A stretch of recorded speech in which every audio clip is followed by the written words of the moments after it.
Benghazi, and he described the situation in the eastern city as extremely dangerous. He said demonstrations are continuing throughout the night. The situation in Benghazi is extremely dangerous. It can be described as a massacre. We are currently holding a sitting in front of the main courthouse in the northern part of the city. The main demand now by the young people is the fall of the regime. We want a peaceful protest, but it's the regime who's provoking the protesters by using violence. As for the army, during the era of Gaddafi, I can say that the army has been sidelined. There isn't really an army in Libya, but what exists is security brigades that has been put in place to safeguard Gaddafi's rule. Well, let's just give you a quick reminder about the man that the protesters are calling for to step down in Libya. Muammar Gaddafi was born to nomadic parents in 1942, and he left school early to join the army. Then in 1969, he led a group of junior officers in a bloodless coup, ending King Idris's 18-year rule. By 1971, he had turned his back on the West, supporting groups they considered to be terrorists, such as the Irish Republican Army and Palestine Liberation Organization. The United States carried out airstrikes on the cities of Tripoli and Benghazi in 1986, killing Gaddafi's adopted baby daughter. And then sanctions were imposed on the country in the 90s. In 2003, he beat a path back to international favor, accepting responsibility for the bombing of the Scottish town of Lockerbie and halting the development of weapons of mass destruction. And today, Gaddafi is the longest-serving leader in both Africa as well as the Arab world. In other news, Bahraini security forces opened fire on anti-government protesters gathered in the capital Manama on Friday. Hundreds of mourners were marching towards a Pearl roundabout when government forces fired live rounds and tear gas. The wounded were then taken to the city's main Salmaniya hospital, where protesters have gathered to offer blood and support. Well, the king, Bahrain's king, has asked his crown prince to start what he called a national dialogue with the protesters. And earlier, the crown prince did appear on state television calling for calm. I say calm down to the person who throws stones and to the person who shoots bullets. This doesn't serve anybody. Do you want to withdraw the security forces from the street? We are talking, the security forces, we are talking about controlling the situation. We cannot really do impulsive decision at this moment. The whistleblowing website WikiLeaks says it plans to release more U.S. diplomatic cables on Bahrain, and that's in the coming hours. London's Telegraph newspaper is reporting that one details a warning from Bahrain's king to the U.S. military that opposition groups in the island state were receiving training from Hezbollah in Lebanon with help from Syria. King Hamad made the claim in a July 2008 meeting with U.S. General David Petraeus, but the cable says that the king admitted he had no proof.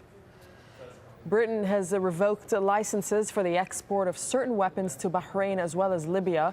The licenses cover items such as tear gas and ammunition that may be used to suppress anti-government protests. Sonia Gallego takes a look at the UK's arms sales to the Middle East. Images that shocked a nation.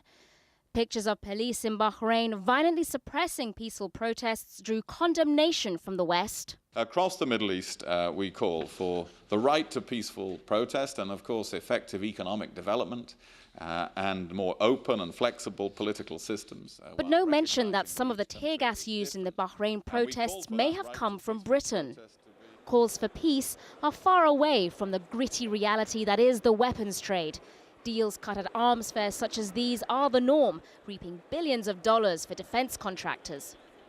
Across the Middle East, arms sales are a lucrative trade for the UK. As well as tear gas, they provided Bahrain with aircraft cannons and assault rifles. For Libya, projectile launchers and crowd-controlled ammunition were approved for sale. Deals to Algeria included combat and military utility helicopters worth $430 million.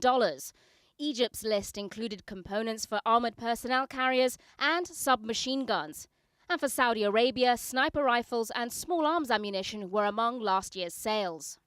Britain is currently the 5th largest seller of weapons in the world. and that potentially conflicts with its diplomatic standing. The weapons they're selling are likely to be used. The people who want to buy the weapons generally want to use them. And this is the nature of the arms trade that the government has given such a heavy commitment to supporting. And while the weapons trade provides such a profitable paycheck, there may be hesitation to clamp down on it. The UK has placed sales of arms to Bahrain under urgent review. But until it stops arming governments with the means to crush dissent, critics say its calls for democracy may sound a little hollow to those suffering the end result. Sonia Gallego, Al Jazeera, London. In Yemen, at least 6 people have been killed during anti-government protests, and that's in the past 24 hours. The so-called Friday of Rage attracted thousands of people to the capital, Sana'a. Demonstrations have now gone on for 8 straight days, with calls for the president to resign growing louder. In Jordan, at least 8 people have been injured in clashes between pro and anti-government groups. The fighting broke out in the capital, Amman, after Friday prayers. Protesters were calling for more freedoms as well as lower food prices. It was the 7th Friday in a row in which Jordanians had rallied in the country. All right, there's much more still ahead on Al Jazeera. We'll find out how social networking sites are playing their part in protests in Iraq.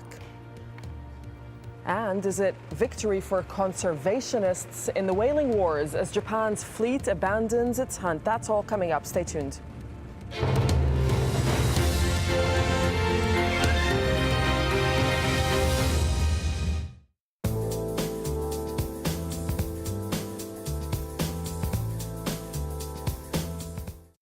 Hello there. In the western parts of the states, it's still very, very wet at the moment. On the satellite picture, you can see this whole chain of cloud working its way towards the northeast. Torrential downpours, particularly in the southern parts of California, where the ground is baked dry. That means here there could be some mudslides and landslides in the next couple of days, as this rain is set to stick around. Meanwhile, further east, it's been very, very warm over the past few days, but now the temperatures are easing once more. So New York this time, no higher than 6 degrees and quite a biting wind to make sure it feels colder than that. And Washington, D.C., quite a decent 13 degrees as a maximum, but even that's down on the temperatures we've seen recently. Now, a bit further south, and for many of us here, it's fine and settled. But there are some showers here being blown onto the shore. These from Honduras and then all the way down through parts of Panama.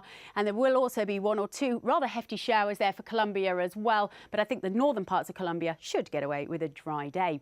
As we head across towards Europe, it's in the Mediterranean where we've got some of the stormiest conditions currently. This huge area of low pressure is still developing as it runs its way eastwards towards Turkey. And it will be the western parts of Turkey and the western parts of Greece where we see some of the worst conditions out of this.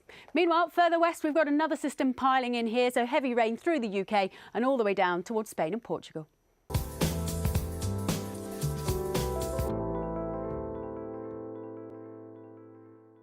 He's taken stolen goods and he's now dumping them onto the world without any sort of consideration for consequences. From people making the news. If the North will be saved a lot of trouble, I think it is important that they should come together. To those it affects. We do accept that there was very bad mistakes made in our banking area. Behind the headlines. Most South Koreans are not interested in reunification.